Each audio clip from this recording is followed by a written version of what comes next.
Hi, it's Zoe, and it's the new year. And today we're talking about what to do in the new year. So not the usual rah-rah goal-setting crap. We're going to do something far more practical, far more realistic, and far better. So let's get into it. Welcome to the Zoe Routh Leadership Podcast, your source of strategies and insights to make you a better leader. Influence, improve, inspire.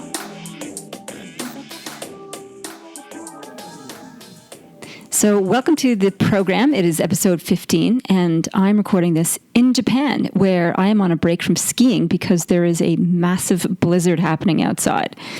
It has just been bucketing snow since we got here. The good news is the skiing's been awesome, and the second piece of good news is that the blizzard means we can take a break because my legs are absolute jello. So we usually do a ski trip, whether it's Japan or overseas to North America every January. And it's a good opportunity to take stock and reflect. And that's typically what we do in the new year, right? We say, okay, brand new year. It's all brand spanking new, shiny, time to change my life and set a new course and do things differently. And we set these outrageous goals, how we're going to lose 20 pounds and make 20 million, and you know how it goes. And then we get to December or January the following year and go, well, that didn't happen. So we're going to take a look at why resolutions don't work and what I do instead these days, which is far more gentle and more transformative than the rah-rah of the January New Year's push. So before we get into that, I just want to let you know about a couple of exciting things. The Edge of Leadership Unconference happening here in Canberra, 28th of March, 2017, continues to be selling tickets. So the pool of available tickets is rapidly diminishing. So if you are in Canberra or you want to come to Canberra to get on board with this conference, and I do recommend that you do, because we're going to be doing lots of amazing things about developing great connections, about exploring social agenda, and really expanding your leadership thinking. That's what you should be focusing on for the year. So it's a great opportunity. And it's at my website. Just go to zoerouth.com, click on events, and there you have it. The early bird tickets are still on special, so get in now. The other really thrilling thing is the launch of the Leader's Edge Mastermind. This is a high-level, high-end, year-long mastermind program, and we're going to be kicking it off in May on the Larapinta Trail out of Alice Springs. That was the sound of me getting goosebumps. I am so excited to bring this to you. It's not for everybody. Not everybody likes to trek around the bush.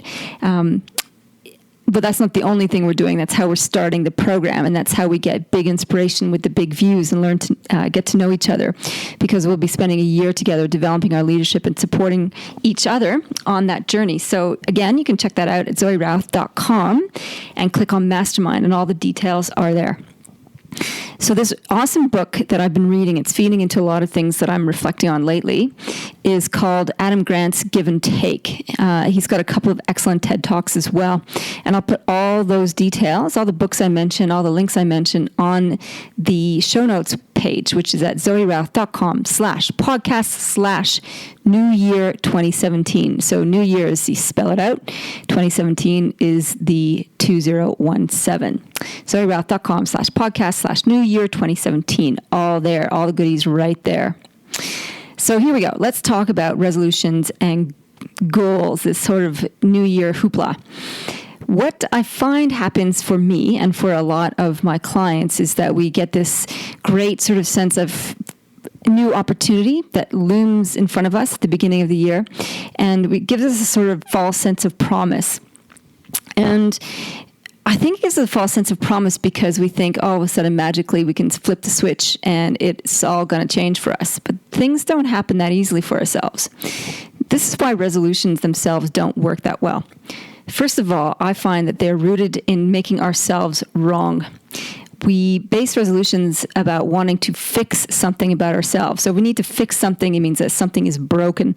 And the truth is, none of us are broken. There's nothing wrong with us. So it's kind of a false it's a flagellation, I guess, a self-beating up exercise when we start with need to fix self. And anybody who's ever resolved to lose weight has that kind of undercurrent going on with that setting a resolution. The second thing that happens when why resolutions don't work is that generally they require discipline to enact.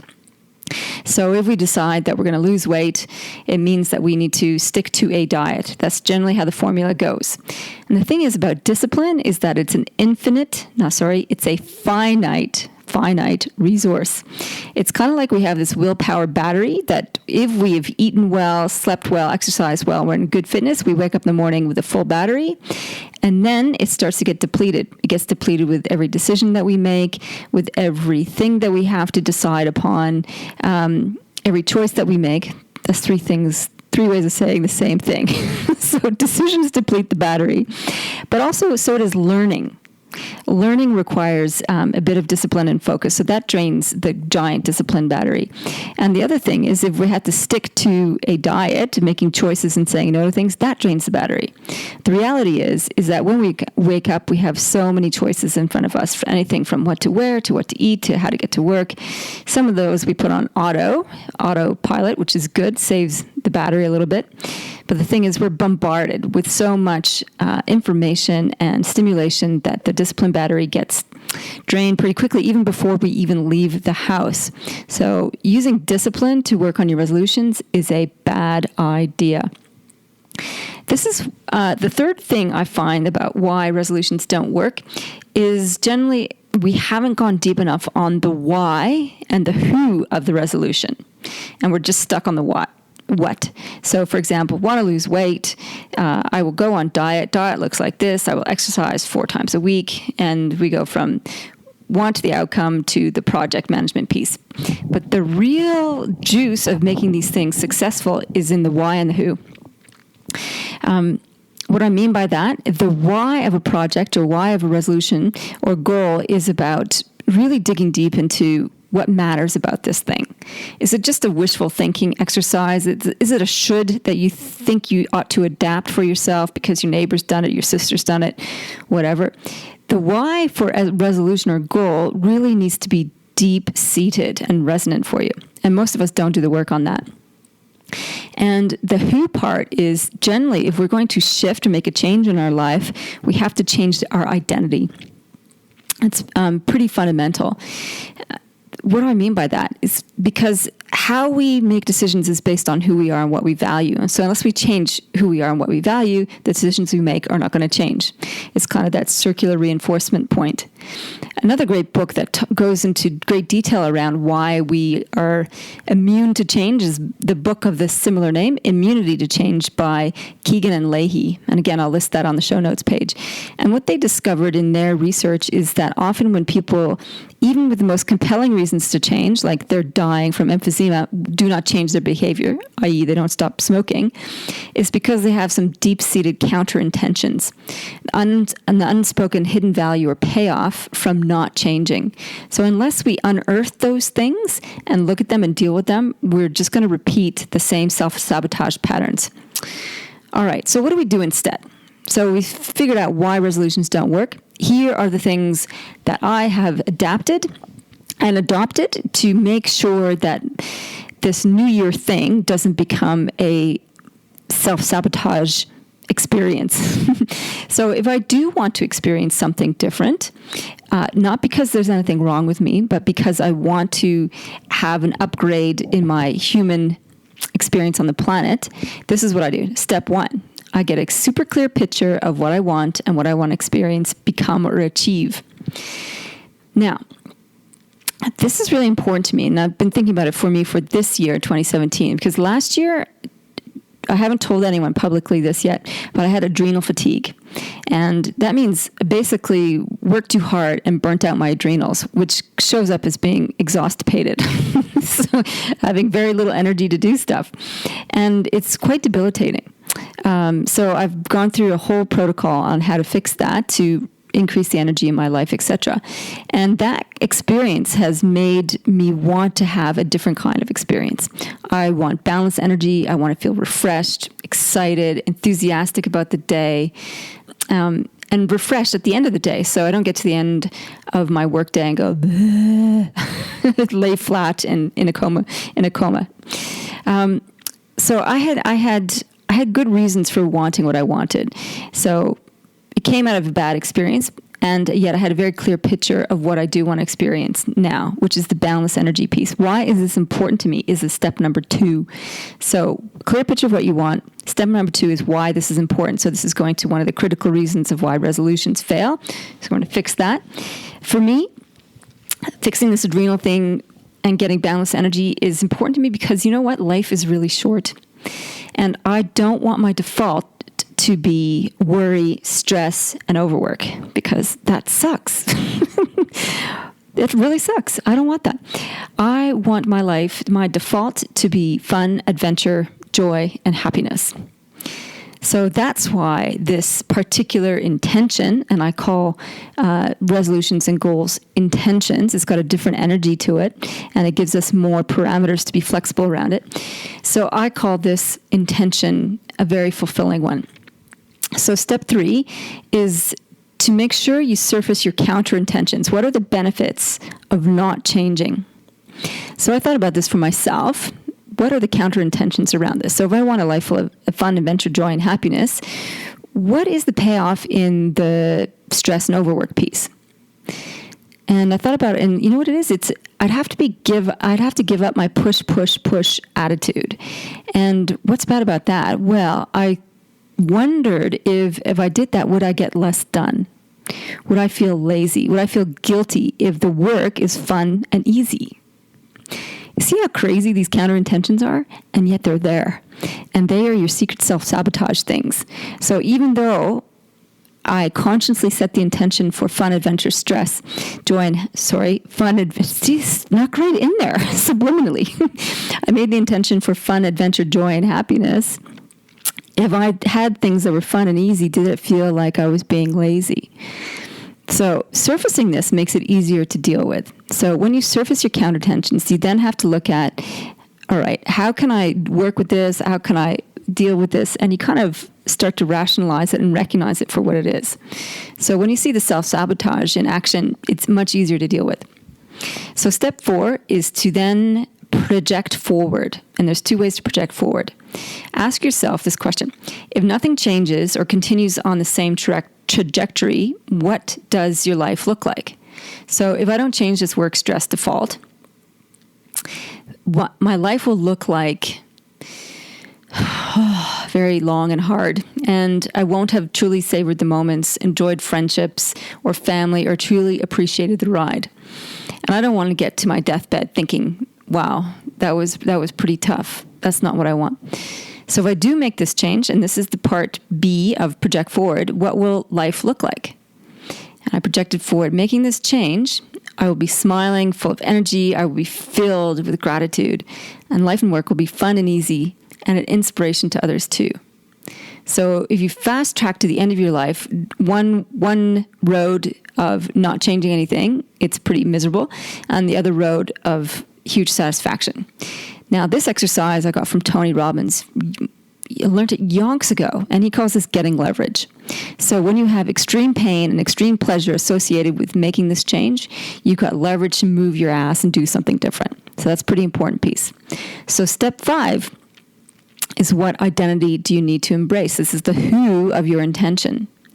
And for me, this is about becoming a mojo master. I need to be someone who prioritizes self-care first. So I started thinking about, what does a mojo master look like? And I actually have a model in mind. She's this gorgeous woman. She's tall and glamorous looking. She has glowing skin. She looks refreshed all the time. And she's a busy business owner with a small family to look after. And she just looks radiant. So that is me. That's what I'm embracing, is the mojo master, like Alessandra is her name. So that's the identity I'm embracing. I mojo master, and every little decision flows from that. So I ask myself, would a mojo master make this choice to stay up till midnight watching a movie when I should be sleeping? No, she would not. She would set a bedtime, go through a bedtime routine, and go to sleep. So part 6 is, or step 6, I should say, is setting an intention. So I mentioned this previously. Instead of setting a goal or resolution, set an intention. And this is a summary word that reflects the emotional state of the result, that captures the real earthy why. And my word is radiate, kind of like a sun. So setting the intention is a pretty crucial piece because that's going to be your anchoring word or sentiment that's going to help you really dig in when the going gets tough. And it will get tough, that's for sure. All right, step 7 is implement a tiny habit. So rather than get carried away and go, oh, I'm going to do this, I'm going to do that. Mojo Master does this and that. And you say, I'm going to change my morning routine, my afternoon routine, and my evening routine. And I'm going to, that's where the goal thing happens. And we get all excited and we decide that if we're going to change something, we need to change everything. So don't do that. Make it easy and digestible. So pick a tiny habit to start with. So for me, my option was a look at my end of work day transition because I noticed that this is one of the places I get tripped up. I tend to keep working until Rob comes home. And there's no transition between work, and then all of a sudden I'm making dinner, eating dinner, and bed. So a way to get more energy out of that is to have a nice little 20-minute transition between closing down the laptop, summarizing my work for the day, planning the next day, doing a bit of meditation, and then going into evening. Doesn't that sound way better? It does to me anyway. So that's my tiny habit I'm implementing. And how do you choose a tiny habit? Well, one of the things you can do is substitution of a poor habit with a good habit. It's the if this, then this. So, for example, if you have a drinking Coca-Cola habit, you might think every time you go to reach for a Coca-Cola habit, you go, instead of Coca-Cola, I go for coconut water. That was my mentor, Matt Church, had that. I don't think he drank Coke. It might have been Diet Coke or something, but he wanted to get off the soda habit, and that's how he did it. If I was going to reach for a soda, I was going to have coconut water. So that's a really good way to develop a tiny habit. Another way is to anchor it with an existing habit.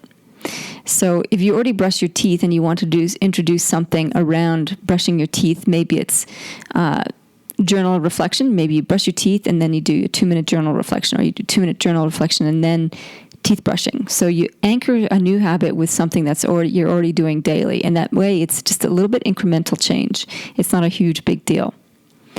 Another aspect of developing a tiny habit is to track it.